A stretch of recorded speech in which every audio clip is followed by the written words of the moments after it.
Hi everyone, I've got another film review, and this one it's night in Australia because the film Extremely Wicked, Shockingly Evil and Vile has just been released on Netflix while America slept. So I've watched it.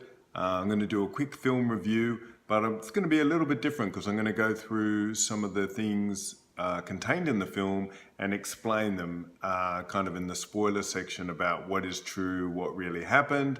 Because like a lot of people who grew up in the 80s and 90s, I've been fascinated with serial killers ever since probably Silence of the Lambs. So I always knew quite a lot about the Ted Bundy case.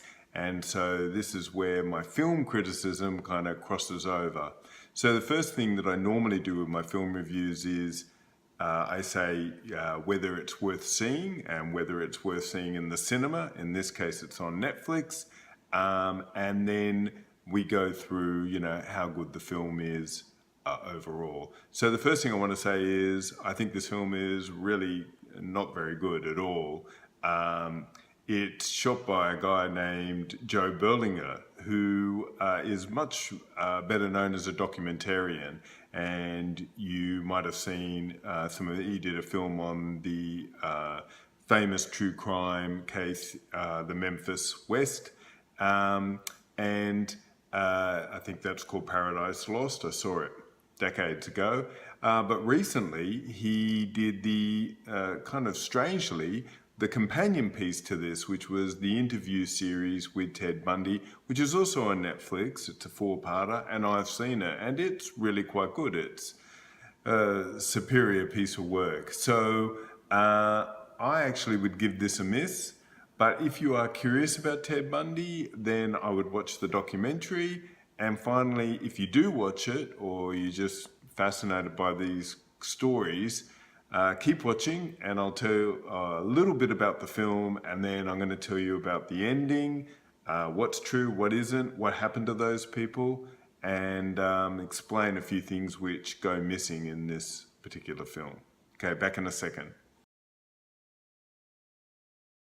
Okay, so in this bit I'm just going to talk about the film itself. So the film is really pedestrian in the way that it's shot, and the acting performances are not very good. So a lot of people have been praising Zac Efron, who plays Ted Bundy, and I think it's because he's taken a bit of a gamble. Like, he's always had this kind of marquee kind of good looks, and, from the Disney films and High School Musical, and then he's done a couple of those Seth Rogen comedies, but he's never really done any dramatic acting, and he's an executive producer on this, and I think he wanted to make his mark. He's gotten quite a lot of good reviews. I think there's about 3 or 4 scenes where he's not bad, and ironically, they're scenes where he mimics, where we've got actually direct footage of Ted Bundy. And this is the scene like outside the courthouse, and the famous one in which he's interviewed in the courthouse about whether he's innocent or not.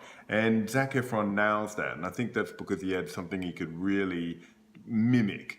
The rest of his acting is fine. Lily Collins is incredibly weak, and I don't know if that's her fault, because the whole structure of the film is just ridiculous. Now, it's based on a true memoir by a woman named Liz Kendall. Now, you might get a bit confused because Liz Kendall's not in the film. There is an Elizabeth, but it's Elizabeth Klopfer, and that's because that's her real name. And when she wrote her memoir about living with Ted Bundy, and the title is The Phantom Prince, My Life with Ted Bundy, she didn't want to be readily identified, and especially she has a daughter.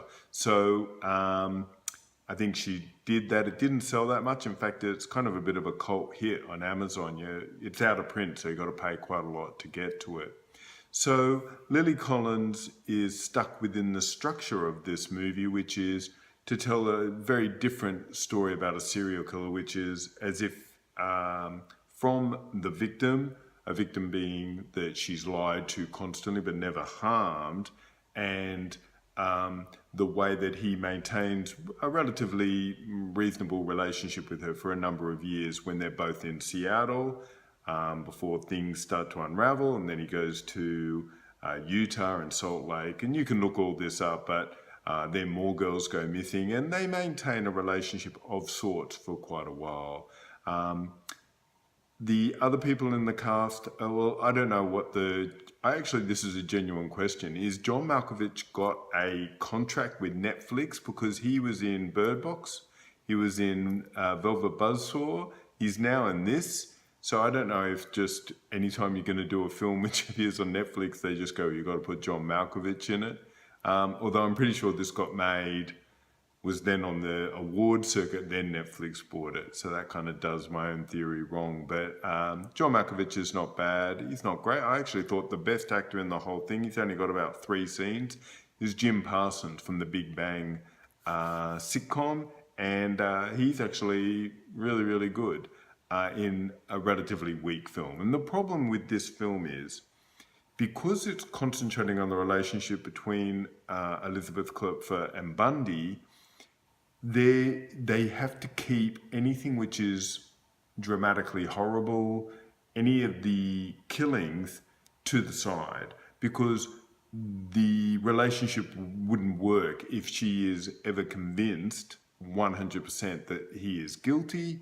And also they're trying to show how a person could be a serial killer and doing these heinous things at night, but nevertheless, being good at home and with their children. I don't think the structure works at all. And the funny thing is, Joe Berlinger would know that because he did that documentary. And the much more interesting prism to view Bundy would be that he came about as part of that World War II generation. It's got a really interesting story where, there's all these rumors that he might have been the father of his own, he might have been fathered by his own grandfather, that his birth certificate had a different father on it.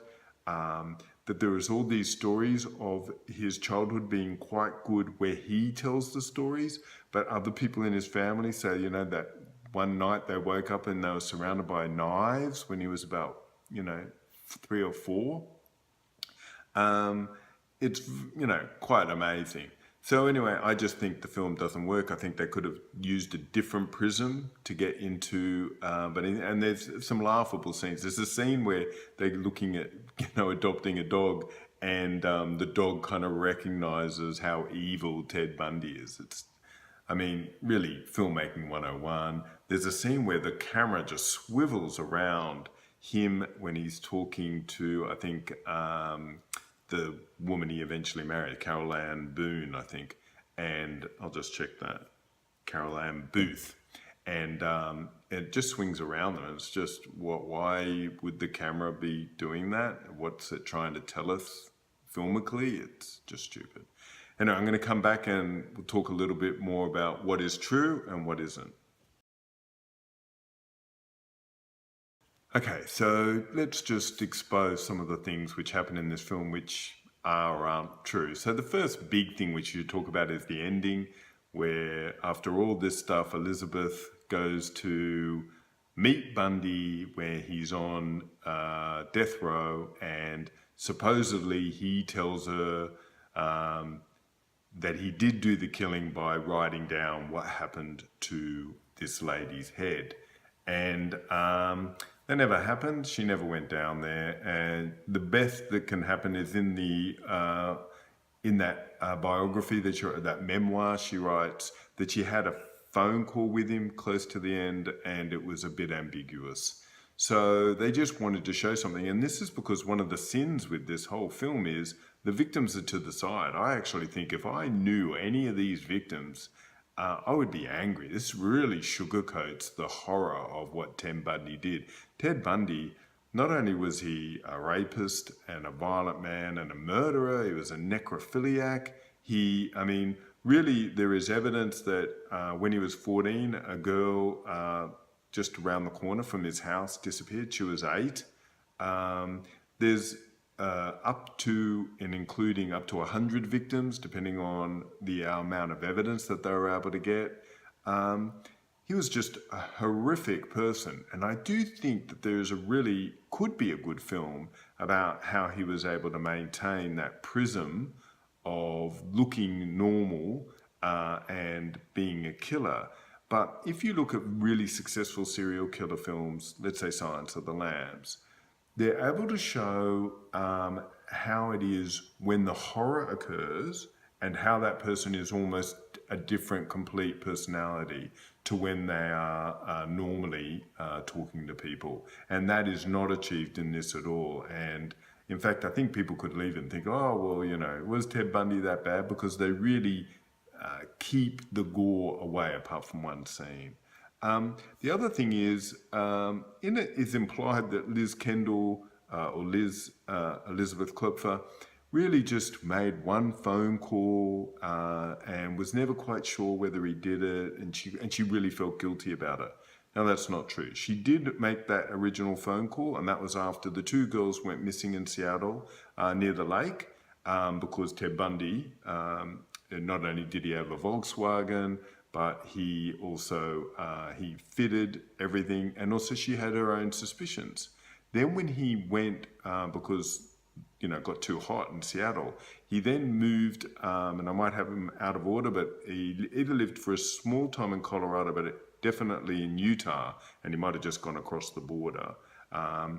And once Elizabeth found that there was a pattern of girls going missing there, she rang twice more and said to them, you need to investigate Ted Bundy. So really this whole idea that she had retained guilt because she had somehow maybe given his name, and that an innocent man was going to, you know, be imprisoned or maybe even die over these crimes, and that's all rubbish as well. And the problem is, once you take those, you know, so you've got a fake ending now, and you've really got none of the reason for her to have stayed around that long, because really she cut ties with him not soon after that. So really the whole film's foundations start to, you know, just crumble. Some of the other interesting things are he did actually have that relationship with Carol Ann Booth. They did do the kind of sham marriage in the court ceremony. She did get pregnant, although really most likely what happened was he passed her some sperm and she impregnated herself later. She has a child. That child is named Ruby, or was known as Ruby. And the reason I say that is no one really knows where they are. Why would you want to know? But anyway, she would be 36 now, and supposedly, you know, there have been some articles about how, you know, supposedly she's a normal person and just has grown up probably knowing that, you know, she's got this kind of strange parentage. The other thing is Carolyn Booth, she was so upset once Bundy started trading informational confessions to the police to buy time, that she cut ties with him 3 years before he was executed, which is a large amount of time. In the movie, it's kind of like almost like the next day. So there's lots of things which are going on in this film which really don't add up filmically or in reality. And that's a double sin, because either, look, it's fine to bend the rules. We watch films all the time. Green Book won an Oscar, and it's, you know, bends the rules all over the place, but it was entertaining. I had some real problems with it, but not at its entertainment level. I quite enjoyed it. It was only when I thought about it later I went, wait a second. Whereas this film isn't entertaining and it bends the rules. You know, do one or the other. At least shoot it straight, or, you know, make it fun or horrific or whatever. Look, that's it for today. This is a quick one. I wanted to get this out. Most of America's asleep. Hopefully you'll watch this, and as I said, you won't watch this film. You might watch this just so you know what happened, and that's it, move on. Okay, if you like what I'm doing, press like, subscribe. I'm putting up stuff weekly at a minimum, sometimes numerous stuff, book reviews, TV, computer games every now and again, and I'm on Twitter at Guru Eden. I'll talk to you soon. Bye.